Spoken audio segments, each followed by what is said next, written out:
Hello everyone, welcome to Saroj Mishra YouTube channel में। YouTube channel पर आप सभी का बहुत बहुत स्वागत है। असिस्टेंट प्रोफेसर भर्ती सिर्फ पीजी पास कैंडिडेट भी अप्लाई कर सकते हैं। 5500 टोटल वेकेंट पोस्ट हैं जिनकी बात हो रही है। ये अपॉर्चुनिटी मिस नहीं करना है क्योंकि 5500 टोटल वैकेंसीज हैं, वेकेंट पोस्ट है, सैंक्शन पोस्ट है। इसके लिए अगर एलिजिबिलिटी की बात करेंगे तो मास्टर डिग्री में आपके पास कंसर्न रिलेटेड संबंधित विषय में 55% अंक होने चाहिए। और अगर आप रिजर्व कैटेगरी से SC ST OBC कैंडिडेट हैं तो 50% के साथ भी आप यहाँ पर एलिजिबल हो जाएंगे। ये अपॉर्चुनिटी बड़ी अपॉर्चुनिटी है और इसमें देश भर के कैंडिडेट अप्लाई कर सकते हैं। कहीं से कोई रेस्ट्रिक्शन नहीं रहेगी, सिर्फ आपका विषय होना चाहिए जिससे आप स्नातकोत्तर पास हैं, मास्टर डिग्री होल्डर हैं या पोस्ट ग्रेजुएट है।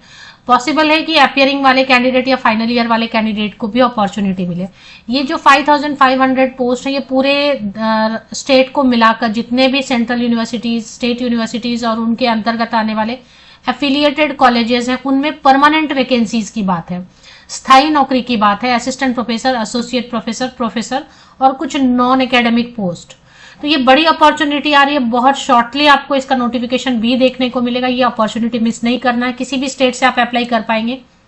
तो age criteria, qualification, selection criteria क्या रहने वाली है, कौन इसकी एडवर्टीजमेंट रिलीज करेगा, कौन से स्टेट से ये आ रहा है, ये सारी जो है ना डिटेल्स, और क्यों आ रहा है, ये सारी डिटेल हम आगे वीडियो में चेक करेंगे।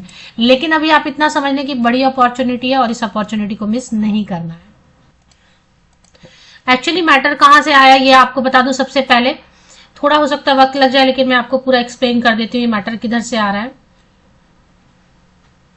ये 26 पेजेस का है पूरा PDF जिसमें की डिटेल्स दी हुई है। मामला चल रहा था, मैटर चल रहा था, केस चल रहा था एक्चुअली झारखंड हाई कोर्ट में, उच्च न्यायालय झारखंड में कुछ केसेस चल रहे थे जिसमें कि बेसिक चीज क्या थी कि कॉन्ट्रैक्ट पे, संविदा पे जो टीचर्स हायर किए जा रहे हैं यूनिवर्सिटीज में, कॉलेजेस में, संविदा पे, कॉन्ट्रैक्ट पे, उनमें से कुछ कैंडिडेट ने कोर्ट केस किया था कि कुछ ऐसा हो गया था कि बहुत सारे कैंडिडेट ज्वाइन होते हैं ना कॉन्ट्रैक्ट पे, तो कुछ कॉन्ट्रैक्ट वाले टीचर्स को कंटिन्यू कर दिया और बाकी को टर्मिनेट कर दिया। तो जिनको टर्मिनेट कर दिया मतलब जिनकी जॉब खत्म कर दी गई, उनको ऐसा लगा कि बाकी लोगों को क्यों कंटिन्यू किया गया और हमारा क्यों टर्मिनेट कर दिया गया। और ऐसे ही 2-3 केसेस अलग अलग बने, तो जिन पर एक बार ही हाई कोर्ट में सुनवाई हुई झारखंड में, और झारखंड हाई कोर्ट ने बहुत ही ज्यादा सख्ती से ये बात कही कि ये पिक एंड चूज क्यों हो रहा है, ये इतने सालों से भर्ती आप करवा क्यों नहीं रहे, परमानेंट वैकेंसी जब आपके पास इतनी वैकेंसीज हैं कि कॉन्ट्रैक्ट पे आप हायर कर रहे हैं, फिर लोगों को फायर कर रहे हैं और लोग आके कोर्ट केस कर रहे हैं, तो ऐसे में आप ऐसा क्यों नहीं कर रहे हैं कि वैकेंसीज परमानेंट टीचर्स की निकाली जाए। सबसे पहले तो आप ब्यौरा दीजिए, चांसलर को लिखा गया और बाकी सभी लोगों को कि आप सबसे पहले ब्यौरा दीजिए कि कितने कहाँ वैकेंट पोस्ट हैं। सबसे पहले वो ब्यौरा निकालिए, कब कितनी बार आपने ये भर्ती, परमानेंट भर्ती विज्ञापन जारी करने की कोशिश की। काफी सख्ती से उन्होंने जवाब मांगा और इस पे कुछ जवाब भी आया, तो ये देख लेते हैं। देखिए क्या उन्होंने पूछा, कुछ चीजें, 4-5 क्वेश्चन उन्होंने पूछे। सुनवाई चलती रहती है, लंबा चलते रहता है, 2022 से ही चल रहा है शायद। तो कितनी वैकेंसी पोजीशन है, जितने भी यूनिवर्सिटीज हैं स्टेट में, चाहे वो स्टेट यूनिवर्सिटी हो, सेंट्रल यूनिवर्सिटी हो, जो भी पोस्ट है assistant professor, associate professor and professor के, ये कोर्ट ने क्वेरी की कि कितनी वैकेंसीज हैं आपकी अभी जो परमानेंट वैकेंसीज आनी चाहिए। कितनी बार ऐसी कोशिश की गई कि JPSC, Jharkhand public service commission को आपने रिक्विजिशन भेजा। रिक्विजिशन मतलब आपने कितनी बार ऐसा प्रयास किया, कोशिश की, कितनी बार ऐसी कोशिश की कि झारखंड कमीशन को इतने पोस्ट खाई हैं और इतने भरे जाने professor, associate and professor vacancies. के बाद जो चांसलर हैं, चांसलर ने क्या इस केस में क्या जो है ना एक्शन लिए इतने दिन में, तो ये पूछा गया अगर कुछ एक्शंस लिए गए जो कि चांसलर ऑफिस से होने चाहिए इन वैकेंट पोस्ट भरने के लिए, तो वो आप जो है ना उसकी प्रूफ दीजिए। The steps, if any, taken for regular appointment to the teaching post or the respondents are bent upon to continue with ad hoc arrangement in the universities। तो मतलब बहुत कड़े रुख से उन्होंने सब जवाब मांगा कि पहले तो आप इतना डेटा मुझे निकाल के दीजिए, कितने बार JPSC ने कोशिश की वैकेंसीज को भरने की, परमानेंट वैकेंसीज के तौर पे, क्या चांसलर ऑफिस से इसकी कोई कार्रवाई की गई है, ये सारी कॉपीज एंड प्रूफ आप हमें दीजिए। क्यों कॉन्ट्रैक्ट पे टीचर्स को बार बार हायर किया जा रहा है और उनको फायर किया जा रहा है जिससे केसेस बन रहे हैं। तो इसके जवाब में जो वैकेंसीज की अपडेट आई है वो देखेंगे और इसके बाद उन्होंने क्या कहा है वो भी देखेंगे। तो पहले तो वैकेंसीज की जो लिस्ट प्रोवाइड की है वो चेक कर लेते हैं। तो ये जो कॉपी है 26 पेजेस की पीडीएफ है। फाइनल डिसीजन आ गया है सुप्रीम कोर्ट का। इसके हिसाब से उन्होंने जो जब भी केस चल रहा था और उसके बीच में उन्होंने जो जवाब मांगा तो कितने कहाँ पे वैकेंट पोस्ट है, तो आप देखेंगे सिर्फ रांची यूनिवर्सिटी में सैंक्शन पोस्ट है। मैं सिर्फ असिस्टेंट प्रोफेसर कवर कर देती हूँ, एसोसिएट प्रोफेसर, प्रोफेसर तो क्या है जो ऑलरेडी काम कर रहे हैं उनके लिए प्रमोशन के लिए हो जाएगा। नए जो भर पाएंगे पोस्ट ग्रेजुएट कैंडिडेट वो इन पोस्ट के लिए भर पाएंगे। तो रांची यूनिवर्सिटी में 850 में से 528 पोस्ट अभी भी खाली है, सिर्फ रांची यूनिवर्सिटी में जो कि मेन है, वहां का कैपिटल है। सिद्धू कानू यूनिवर्सिटी की बात करें तो 575 पोस्ट खाली जिनमें सैंक्शन हुए थे 809 पोस्ट। ये सिर्फ असिस्टेंट प्रोफेसर के बारे में बात करें। विनोद बिहारी महतो कोयलांचल यूनिवर्सिटी में, यूनिवर्सिटी बोलने का मतलब है उसके एफिलिएटेड जो गवर्नमेंट कॉलेजेस उनमें भी मिला के 536 सैंक्शन पोस्ट किया जिसमें 373 पोस्ट अभी तक खाली है। डॉक्टर श्यामा प्रसाद मुखर्जी यूनिवर्सिटी में 106 पोस्ट सैंक्शन किए हुए हैं जिसमें कि 54 पोस्ट खाली है। जमशेदपुर विमेन्स यूनिवर्सिटी में 57 पोस्ट सैंक्शन के 37 अभी तक खाली है। अभी आप देखिए खाली ही खाली आपको दिखाई देंगे। झारखंड रक्षा शक्ति यूनिवर्सिटी में 16 पोस्ट सैंक्शन है जिसमें 12 पोस्ट खाली है। कोल्हन यूनिवर्सिटी में 753 पोस्ट को सैंक्शन किया गया, 508 पोस्ट अभी तक खाली है। रिक्विजिशन सेंट भी कर रहे हैं ये बार बार। नीलांबर पीताम्बर यूनिवर्सिटी 436 में से 326 जो है ना पोस्ट खाली। विनोबा भावे यूनिवर्सिटी में 770 में 436 पोस्ट खाली है। बिरसा एग्रीकल्चर यूनिवर्सिटी में 420 में से 313 सिर्फ असिस्टेंट प्रोफेसर के, इसके अलावा एसोसिएट एंड प्रोफेसर के लिए तो है ही। और झारखंड यूनिवर्सिटी ऑफ टेक्नोलॉजी में टोटल 8 पोस्ट है। तो ये उसके बाद असिस्टेंट प्रोफेसर के इतने हैं, एसोसिएट प्रोफेसर, प्रोफेसर और नॉन टीचिंग के भी पोस्ट है। टोटल मिला के बता रहे हैं कि 2200 पद जो है ना सिर्फ जो है टीचिंग फैकल्टी के हैं।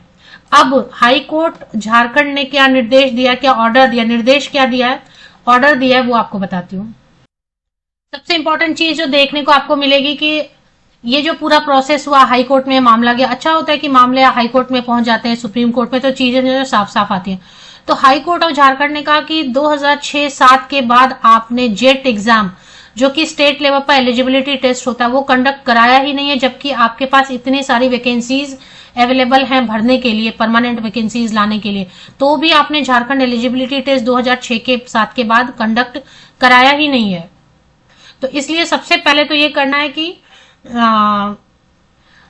The JPSC is free to conduct JET exam at the earliest and also take all effective measures to conduct all such examination on regular basis so that future of the candidate is not affected। तो जो सबसे पहली बात उन्होंने बताया कि आप सबसे पहले जेपीएससी जेट एग्जाम कंडक्ट कराए। तो अभी जो मैंने आपको बताया कि पोस्ट ग्रेजुएट टीचर को मौका मिलेगा, तो आप मास्टर डिग्री रहेंगे संबंधित विषय में तो आप जेट एग्जाम बैठेंगे, या अपियरिंग वाले कैंडिडेट को भी मौका मिलता है जो फाइनल ईयर वाले रहते हैं ना, तो फाइनल ईयर वाले को सबसे पहले तो जेट एग्जाम कंडक्ट होगा एट द अर्लीएस्ट। 1 महीने 2 महीने 3 महीने के अंदर अंदर आपको सबसे पहले तो जेट एग्जामिनेशन जो है झारखंड लेवल पे असिस्टेंट प्रोफेसर या लेक्चरर बनने के लिए स्टेट लेवल पर जो होता है सेट जिसे आप बुलाते हैं या स्लेट बुलाते हैं, तो झारखंड लेवल पर हाई कोर्ट ने दे दिया ऑर्डर कि ये तो आप जल्दी से जल्दी करवाओ, जेपीएससी करवाएगी। इसमें जितने भी ऑल ओवर इंडिया से जितने भी कैंडिडेट हैं, जैसे बिहार में अभी शिक्षक भर्ती हो रही है, पूरे देश भर के लोग शामिल हो रहे हैं, वैसे ही जेट एग्जाम में पूरे देश भर के कैंडिडेट, कोई डोमिसाइल वगैरह यहाँ पे नहीं होगा। इसमें असिस्टेंट प्रोफेसर में डोमिसाइल नहीं होता है। तो ये जेट एग्जाम होगा, सबसे पहला ऑर्डर तो उनका ये है। इसके बाद एक और उन्होंने ऑर्डर दिया है, तो इसमें पीजी वाले अप्लाई कर सकते हैं। एक चीज मैं यहाँ पे एक पॉइंट क्लियर कर दूं, अगर आप नेट ऑलरेडी क्वालिफाइड हैं तो नेट क्वालिफाइड कैंडिडेट हैं अगर, तो उनको फिर जरूरत नहीं है जेट की। नेट के बेसिस पर आप बिल्कुल जो है ना असिस्टेंट प्रोफेसर की वैकेंसीज आने वाली हैं झारखंड में 2200 के अराउंड, उसमें आप बिल्कुल नेट के बेसिस पे शामिल हो पाएंगे। अलग से फिर जेट देने की जरूरत नहीं है। जेट उनके लिए जिनके पास नेट नहीं है या फिर जिन्होंने पीएचडी नहीं किया हुआ। जिनके पास नेट ऑलरेडी है या संबंधित विषय में पीएचडी किया हुआ रहेगा उनको डायरेक्टली जो है ना अपियर होने का मौका मिलेगा। जिनके पास ना तो नेट है ना तो पीएचडी, उनके लिए फिर ये जेट एग्जाम काम करेगा। तो पहले तो ये पॉइंट क्लियर होना चाहिए कि नेट वालों को जरूरत नहीं है। सीएसआई या नेट साइंस सब्जेक्ट से या नेट आपने ऑलरेडी किया या पीएचडी, तो फिर जरूरत नहीं है। चलिए अब यहां पर जो है ना अब जो हाई कोर्ट ने कहा है वो सबसे इंपॉर्टेंट है, let the entire process be completed within a period of 4 months from the date of receipt और production of copy of this order. तो ये ऑर्डर की कॉपी आ गई, 26 पेजेस की है और इसी मंथ आई है, दिसंबर मंथ में। तो हाई कोर्ट झारखंड ने बोला कि 4 महीने के अंदर अंदर सारा प्रोसेस कंप्लीट करके आपकी भर्ती जो है प्रक्रिया शुरू कर देनी चाहिए। हालांकि इन्होंने बोला है कंप्लीट हो जानी चाहिए, पूरा मतलब भर्ती ही हो जानी चाहिए। लेकिन चलिए भर्ती तो नहीं हो पाएगी, लेकिन जेट एग्जाम होगा सबसे पहले। तो नेट है जिनके पास पीएचडी वो आराम से बैठे वेट करें। जेट होने के बाद इसमें पीजी वाले अप्लाई कर पाएंगे, अपियरिंग वाले अप्लाई कर पाएंगे, ऑल ओवर इंडिया से कैंडिडेट अप्लाई कर पाएंगे, मास्टर डिग्री होल्डर। और उसके बाद जेट होने के बाद जो है भर्ती विज्ञापन जारी करेगा, जेपीएससी जारी करेगी भर्ती विज्ञापन, और उसमें भी हो सकता है एग्जाम हो, जेपीएससी एग्जाम ले या फिर नेट से जेट पीएचडी के आधार पर डायरेक्ट जो है। लेकिन अगर जेपीएससी लेगी तो मोस्टली हो सकता है फिर से एक एग्जाम हो, तो 2 एग्जाम हो सकते हैं, एक जेट का एग्जाम होगा और फिर एक जेपीएससी लेगी। लेकिन भर्ती आ रही है 2200 की, फिलहाल जो है ना 2200 की वैकेंसीज आपको देखने। अगर सब्जेक्ट की डिटेल भी मुझे मिलती है कहीं पर कि कौन कौन से सब्जेक्ट में वैकेंसीज है। अच्छा, नॉन एकेडमिक के भी पोस्ट आने वाले हैं, क्योंकि 5500 में 2200 तो टीचिंग पोस्ट हो गया, उसके बाद नॉन एकेडमिक, तो नॉन एकेडमिक में भी अच्छे अच्छे पोस्ट रहते हैं, असिस्टेंट रजिस्ट्रार की पोस्ट रहती है, कई सारे पोस्ट रहते हैं, उसमें भी पीजी वाले एलिजिबल होंगे, ग्रेजुएट एलिजिबल होंगे अप्लाई करने के लिए, वो भी परमानेंट वैकेंसीज। तो ये सारी बात जो मैंने आपको बताई है परमानेंट वैकेंसीज के बारे में। हालांकि इस ऑर्डर कॉपी में काफी सारी चीजें और भी लिखी हुई हैं, इतना पढ़ना जरूरी भी नहीं है और पॉसिबल नहीं, तो मेन चीजें जो है मैंने वो आपको बता दी।